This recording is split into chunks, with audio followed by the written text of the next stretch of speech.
Beri untuk pada untuk beri.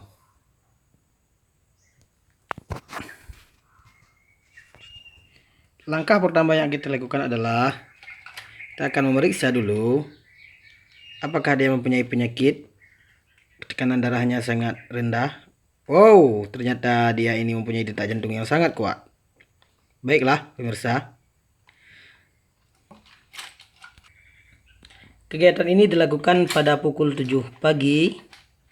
Tepat sedang matahari sedang menyinari begitu segar di pagi ini.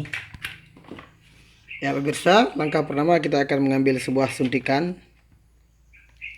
Lalu kita akan mengambil obatnya.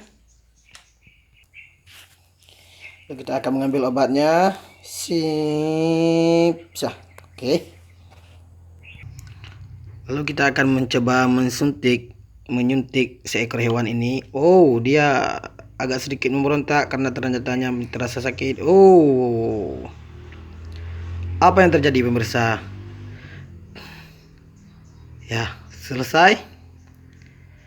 Lalu kejadian yang mengejutkan akan membuat kita tidak terduga.